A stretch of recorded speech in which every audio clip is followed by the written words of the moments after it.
I think this goes without saying to anyone even the slightest bit intrigued in video games, but no other game in recent memory has ever come close to matching the hype levels and enthusiasm quite like Grand Theft Auto 6, which I can confidently say is one of the most anticipated games of the decade, nay of all time. GTA 6 is on that legendary sequel status. You know, your Half-Life 3s, your Kingdom Hearts 3s, your fucking Duke Nukem Forevers. But if I can admit something, I think the wait for GTA 6 has gotten blown wildly out of proportion by GTA fans. It's fucking insane. Everybody and their fucking mother knows that making a video game, let alone a Grand Theft Auto game, is no small and easy task. You have to design, model, and render millions of different NPCs, ensure the AI works right, properly assess the physics of the engine, license music for the game's soundtrack, among dozens and dozens of other things, including having your unpaid intern read waves of comments from idiot losers who froth at the mouth for a new GTA game that has no idea how game development works. I guess what I'm trying to say is, a 12-year wait in between entries for a series as large in scale as GTA is incredibly fair. Let's all be honest here for a moment. But has there been a series that has been slept on by Rockstar for years now that actually deserves the GTA 6 level sequel clamoring from fans? Well, you read the title of the video, so you already know the answer. No, unfortunately, we're not talking Manhunter Max Payne, but instead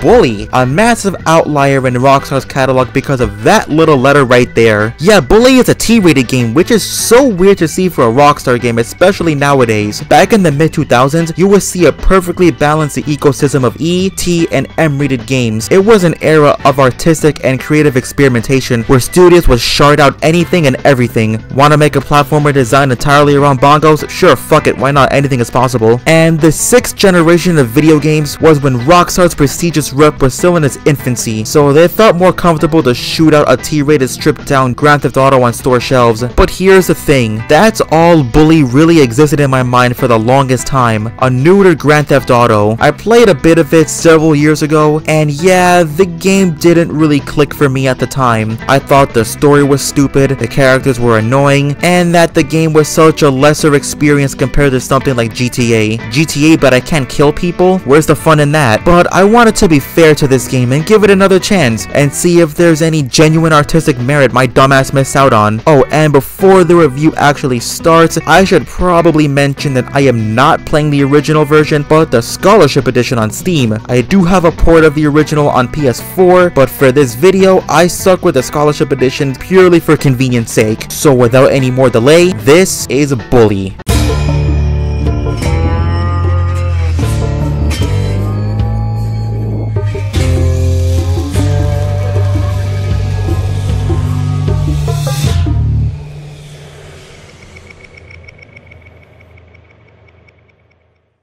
Okay, I don't usually talk about graphics in my reviews, let alone start off the review talking about it, because it's usually such a non-variable to my enjoyment while playing a game. The only time graphics bother me is when fucking developers deliberately go far below the bar on what's the bare minimum for the console is on, which is one of the fucking bajillion reasons why I hate the latest Pokemon games as much as I do. But it's insane to me how Bully came out only 2 years after San Andreas, yet it looks as good as it does. Sure, I'm playing an enhanced port of sorts, but the original game is not far off. And yes, I know it's because Bully was developed by a different studio than San Andreas, Rockstar Vancouver, and that they were using an advanced version of the engine used to develop San Andreas, but damn, for 2006, this game actually looks pretty good. Correct me if I'm wrong, but I think this game has a higher polygon count than any of the GTA games that preceded it, even though it's probably because the maps of those games are like 3 times the size of Bully's, but still. But the best thing about how this game looks, it has good textures. I replayed San Andreas the same time as replaying Bully, and goddamn does that game look like shit.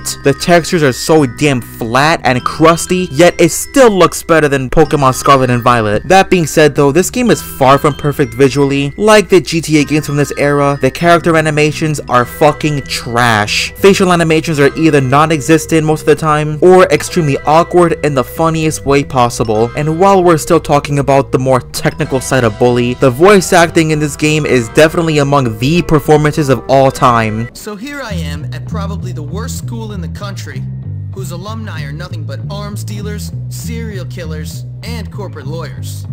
Real scum. And that old creep thinks he can tame me? We shall see, my friend. I only give people what they have coming to them. To be fair though, voice acting in games wouldn't become passable until the generation later, and even then, there are a ton of outliers. Jason! Jason! Jason! You shut the fuck up!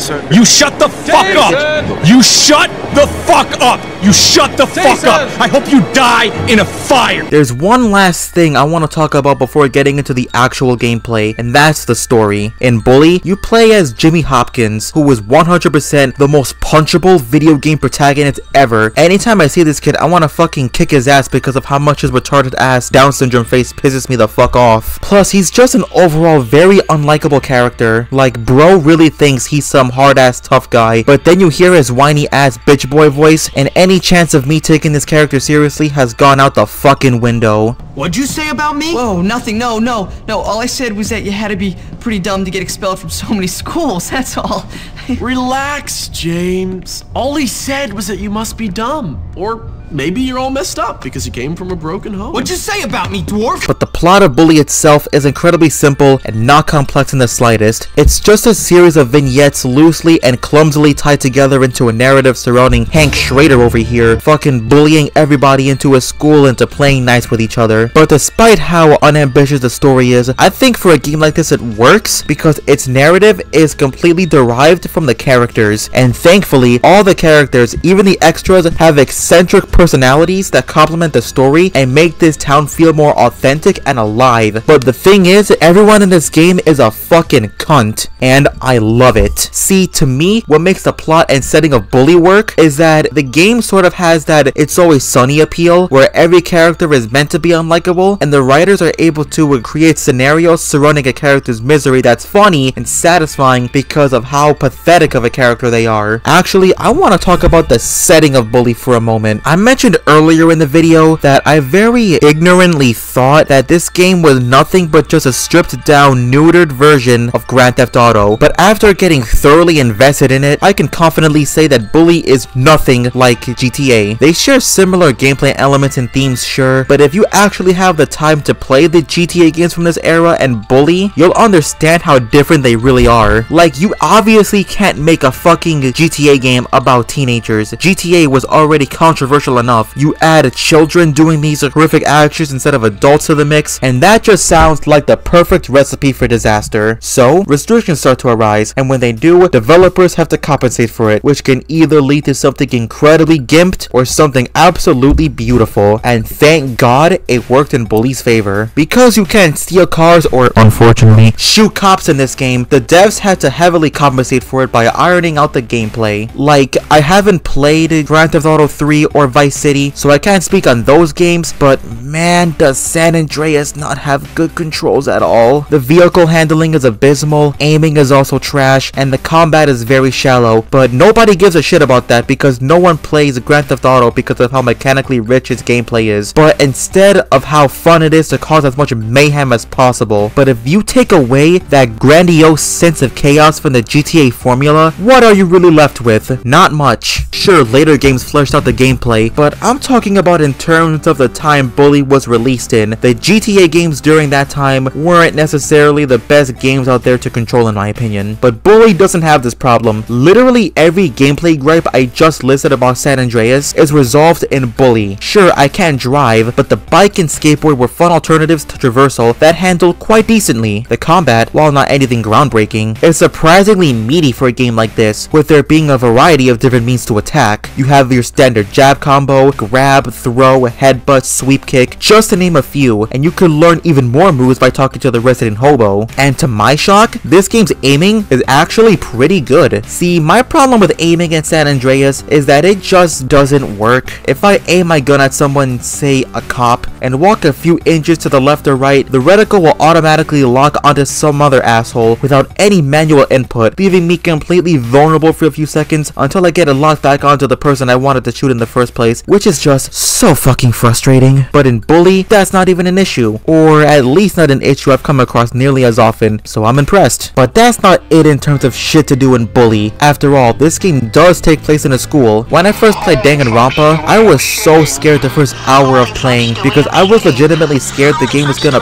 fucking make me go to class and do homework, though in hindsight I could not have been any more wrong. But it seems like my worst fear has been realized in Bully, except doing classes is actually pretty fun. For the most part, I'm an American, so it's kind of a given I'd be terrible at geography. I don't give a shit about Europe, sorry not sorry, and I can never get behind an auto class for the life of me. You can fucking bully me in the comments for being terrible at video games all you want, but every other class are perfectly fine and fun mini games, with my favorite being music. I'm not sure if the class is supposed to be out of tune to throw you off, but I always play this class with my volume all the way down, and it's immensely satisfying to try and get a perfect score. English is pretty addicting. As an up-and-coming literature major, I absolutely love trying to find all the words that could be spelled from the scramble. Art can either be a breeze or incredibly fucking tense at some point for no reason, and I love it for that. But you know what? Fuck the classes, because the best thing about this game's primary locale being a school means I get to live out my fantasy and kick the shit out of little ass kids. That aspect of Bully alone makes it one of the funniest games I've ever played. Like, sure, I get to actually kill people in Grand Theft Auto and do whatever the fuck this shit is in Yakuza, but you can only throw a live explosive in a child's face in Bully, and that is what made me grow to love this game. Same with these fucking pricks, but they're funny to beat up for an entirely different reason. The prefects are some of the biggest fucking douchebags I've ever encountered in the game thus far, and they verbally abuse the kids on campus like nobody's business. So one of my favorite things to do in this game is take my slingshot and open fire on these bastards. And there were times I even knocked those bitches the fuck out, if you can believe it. And that's not even the end of it. There's a plethora of things to do in this game outside of simply fighting in the classes. Later on in the game, you get this lighthouse that sort of acts as a second hub, and there's this arcade machine where you can play this F-Zero knockoff, and as a self-proclaimed F-Zero fan, I had a fucking blast. There's a carnival you can go to and do a whole bunch of shit, from riding the roller coaster to playing carny games. Like this one, where I have to hit the umpire with balls, to which I can never do because it doesn't fucking matter how perfectly I align the ball with the goddamn thing, because these fucking bastards have a hitbox that has a fucking Donald Trump's cock. And then there are the missions. See, I would fucking love to talk about how much of a mixed bag the missions are in this game, but to be honest, I don't care.